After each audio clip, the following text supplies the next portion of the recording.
Hi guys, welcome back to my channel. இந்த வீடியோவில் என்ன பார்க்க போகிறோன்னா, ஒரு சக்ஸஸ்ஃபுல் ஐடி கம்பெனியோட சிஓ அவரோட சக்ஸஸ்ஃபுல் ஸ்டோரி பற்றி தான் பார்க்க போகிறோம். ஆக்சுவலி கதை ரொம்ப சுவாரஸ்யமாகவும் இருக்கும், நமக்கு ரொம்ப ஊக்கமளிக்கக்கூடியதாகவும் இருக்கும். ஸோ வீடியோவை ஸ்கிப் பண்ணாமல் பாருங்கள். இப்போ தான் நம்ம சேனல் ஃபஸ்ட் டைம் பார்க்குறீங்கன்னா நம்ம சேனலை மறக்காமல் சப்ஸ்கிரைப் பண்ணி வச்சுக்கோங்க. பெல் பட்டனையும் ப்ரெஸ் பண்ணிக்கோங்க. அப்போ தான் நான் நெக்ஸ்ட் வீடியோ போடும்போது உங்கள் நோட்டிஃபிகேஷன் வரும். வாங்க வீடியோக்குள்ளே போகலாம். 10,000 முதலீட்டை வச்சு உருவாக்கிய ஒரு உலகளாவிய ஐடி நிறுவனத்தை தொடங்கிய நாராயணமூர்த்தி அவங்கள பத்தி தான் இந்த வீடியோல பார்க்க போறோம். ஒரு சாதாரண நடுத்தர குடும்பத்துல பிறந்து இப்போ இந்தியாவிலேயே முன்னணி ஐடி நிறுவனமா உருப்பெற்று நிக்கிற ஒரு இன்ஃபோசியஸ் அதோட சிஇஓ அவரோட சக்சஸ்ஃபுல் ஸ்டோரி தான் இது. 1946ல கர்நாடகா இருக்கிற ஒரு சித்தலகத்துல ஒரு சிறு குடும்பத்துல பிறக்கிறாரு. ஃபேமிலி ரொம்ப போர் ஃபேமிலி தான், ஒரு நடுத்தரமான குடும்பம். சிறு வயதுல இருந்தே கல்வியோட முக்கியத்துவத்தை உணர்றாரு. ஸோ இயந்திரவியல்ல பட்டம் பெறாரு.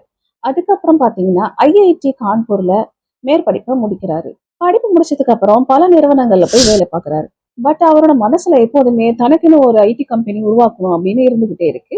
அதுக்கப்புறம் தான் இன்ஃபோசிஸ் அப்படிங்கிற ஒரு சொந்தமான ஐடி நிறுவனத்தை உருவாக்குறாரு. 1981ல தன்னோட மனைவி சுதாமூர்த்தி அவங்க கொடுத்த 10,000 முதலீட்டுல தான் 6 நண்பர்களோட சேர்ந்து அந்த இன்ஃபோசிஸ் நிறுவனத்தை உருவாக்குறாரு. இன்ஃபோசிஸ் ஸ்டார்டிங்ல பல சவால்களை மேற்கொண்டிருக்கு, ரொம்பவும் சக்சஸ்ஃபுல்லா போகல அது.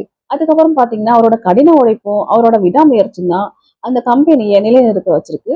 இந்த சக்சஸுக்கு அது ரொம்ப முக்கியமா உதவிடுச்சு.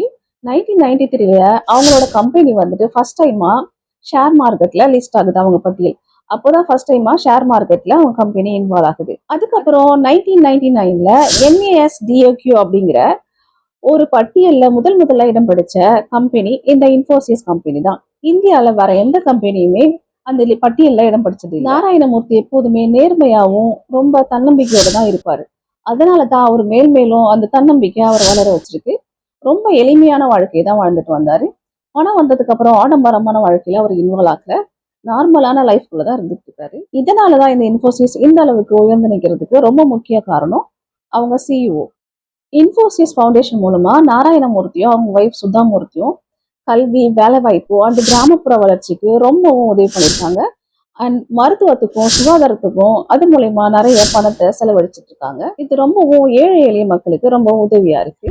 இது மூலயமா சமூக சேவை, நாட்டு மக்களுக்கு உதவுறது. இதனால அவருக்கு 2 விருதுகளை இந்திய அரசாங்கம் கொடுத்திருக்கு. என்ன அப்படின்னா பத்ம விபூஷன் அண்ட் பத்மஸ்ரீ போன்ற விருதுகளை நாராயணமூர்த்தி அவங்களுக்கு இந்திய அரசாங்கம் கொடுத்திருக்கு. அவரோட லைஃப்ல ரொம்ப இம்பார்ட்டன்ட் என்ன அப்படின்னா தன்னம்பிக்கை, நேர்மை அண்ட் கடின உழைப்பு.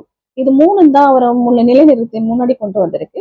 ஸோ அவர்கிட்ட இருந்து நம்ம எடுத்துக்க வேண்டியது என்ன அப்படின்னா, நம்ம கிட்ட பணம் இருக்கு இல்ல அதெல்லாம் முக்கியம் கிடையாது. நம்மளோட தன்னம்பிக்கை, விடாமுயற்சி, கடின உழைப்பு இதை நம்ம ஒரு ஒர்க்ல போட்டோம் அப்படின்னா கண்டிப்பா அதுல நம்ம முன்னேற வரலாம். நாராயணமூர்த்தி மாதிரி அவரோட கடின உழைப்பு தான் இந்த இன்ஃபோசிஸ் நிறுவனம் இந்த அளவுக்கு வளர்ந்துருக்கிறதுக்கு ரொம்பவும் காரணமா. இவரோட பயணம் நமக்கு ரொம்ப ஊக்கத்தை கொடுக்குது. யாரெல்லாம் இன்ஃபோசிஸ் நிறுவனத்துல வேலை பார்த்துட்டு இருக்கீங்க, இல்ல இதுக்கப்புறம் வேலை பார்க்கணும் அப்படின்னு ஆசைப்படுறீங்கன்னு கமெண்ட்ல மறக்காம சொல்லுங்க.